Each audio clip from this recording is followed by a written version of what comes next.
Well, let's jump over to this. This is, I don't know if you heard about this on the mainstream news, but 108 kilos of cocaine shipment from U.S. at Alberta border crossing. So, Canada, Going which way? In? I think it was coming in. Yeah. But let's find out who was bringing it in. Maybe they were trading. This is my thought, is that they bring down fentanyl and trade it for cocaine.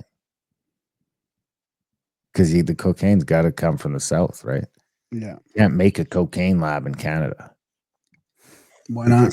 Well, you need the cocoa. Canada Border Services agency officers confiscated more than 100 kilograms of cocaine earlier this month from a commercial transport vehicle at the Coots border crossing in southern Alberta. Border officers seized approximately 108 kilograms of cocaine, which would be about 250 pounds for our Americans, following a secondary examination of the vehicle that was attempting to enter Canada from the United States, the CBSA said in a March 20th press release. I've been in secondary examination many times. This is a problem with bitching about the government. You tend to have border trouble. The border agency said a Canadian was driving the vehicle, but its load originated from the United States. So as a Canadian went down, came up.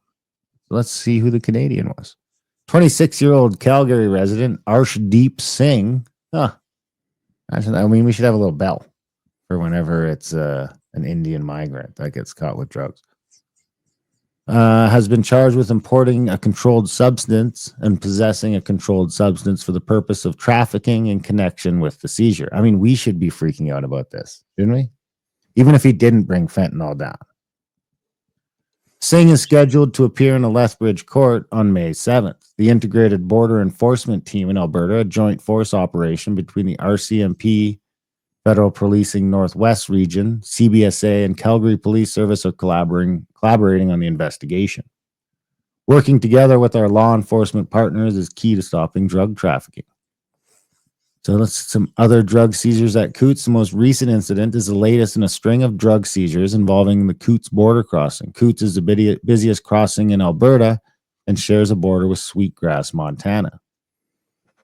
Nearly $3 million worth of methamphetamine and cocaine destined for Canada was seized at the border during two separate incidents in December and January.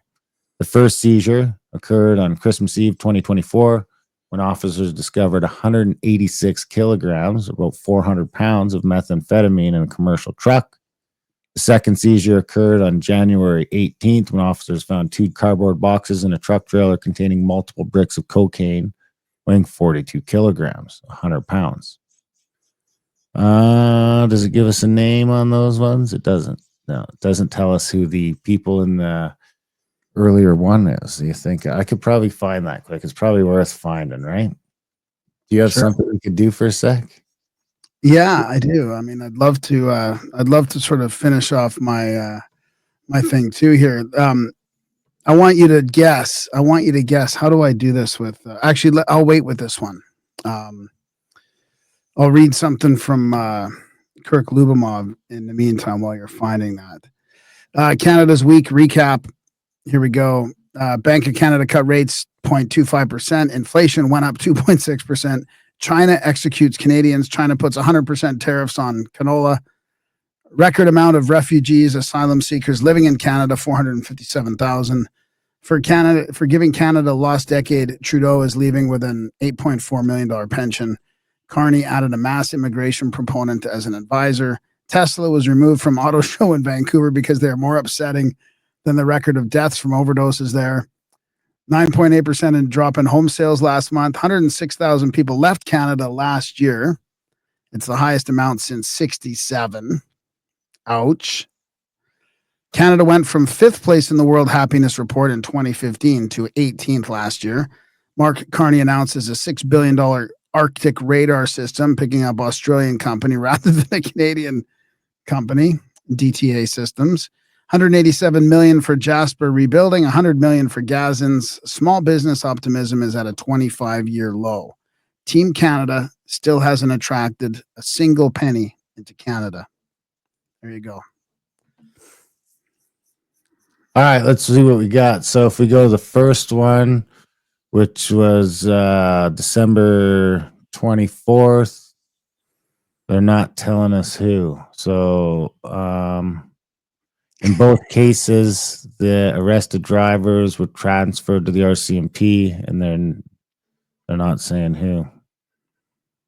So those ones are saying no because they won't tell us who because of ongoing investigation. In cooperation with law enforcement, the significant seizure, no charges have been laid, and updates will be provided. A Calgary resident. That's all they say. And then the last one, the 42 kilograms. Again, the driver was arrested. However, specific details about the suspect, including their identity and any subsequent charges, have not been publicly disclosed. So there's 3 other busts that they're not saying who it was. I feel like if it was white dudes, we would know, or Indians. Not well, if like, Canadian Indians.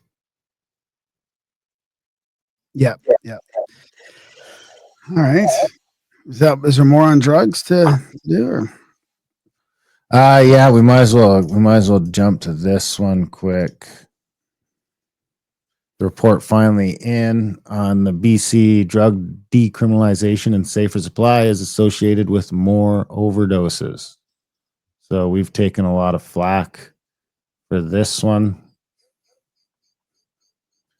I haven't played this clip yet. Let's see how it goes.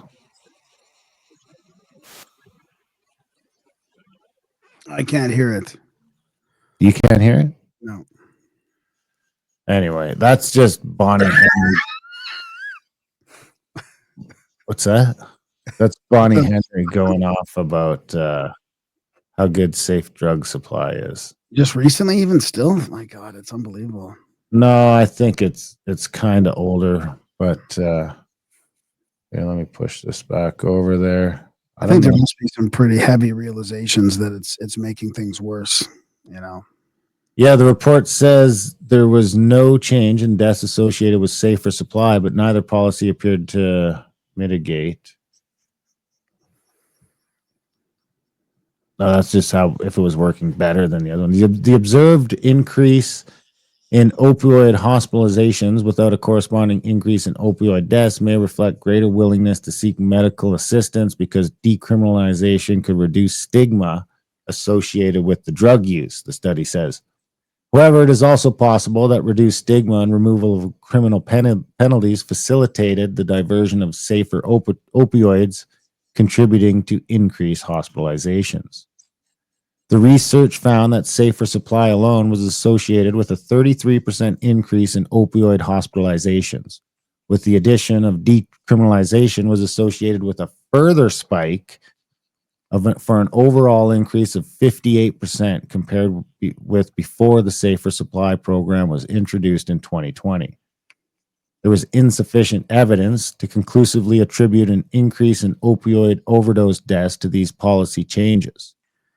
So they won't say that it killed more people, but it put an extra 60% into the hospital. It's not the first time researchers have looked into the overdose hospitalizations and safer supply. A study published in January 2024 by some of the same authors as the latest investigation found an almost 63% relative increase in the opioid overdose hospitalization rate across BC after the introduction of safer supply. BC's health ministry did not immediately respond to a request for comment on the latest study. The province's coroner service said earlier this month that 152 people died of toxic drug overdoses in January, the 4th consecutive month that the toll was under 160. Deaths in BC in January were down more than 30% from a year earlier. There have recently been declines in drug deaths across North America, with Health Canada reporting a 12% decline from January to September 2024 compared to the same period in 2023. Of overdose deaths? Yes. Huh. Well, that's good news. That's across North America, though.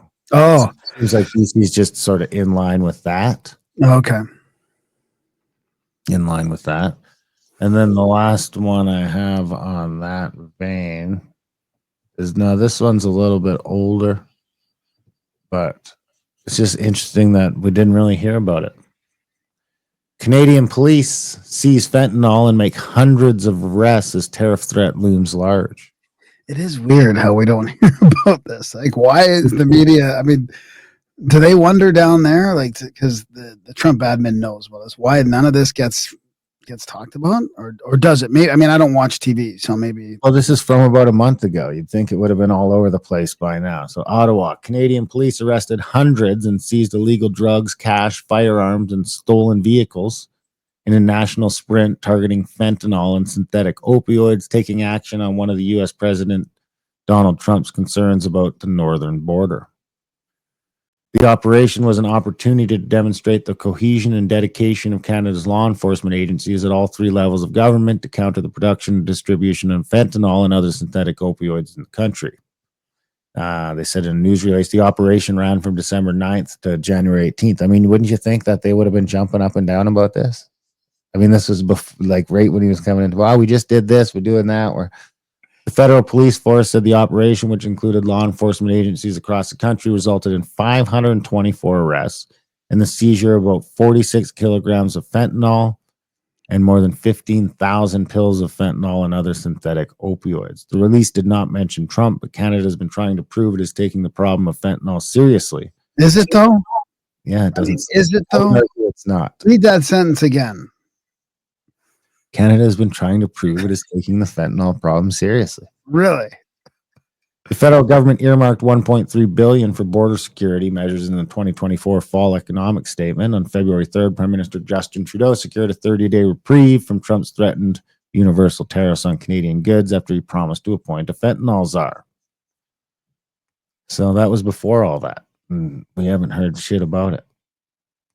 The 46 kilograms of fentanyl seized in the sprint is more than the 19.5 or 43 pounds of fentanyl seized at the Canadian border between October 23 and September 24. I don't think I need to go into any more of that. I mean, it's just more of the same. But I just thought it was an interesting article because I didn't hear anything about it. Yeah, I thought that was gonna be the one where they found the boat and all the stolen vehicles and stuff and all that, but I guess not.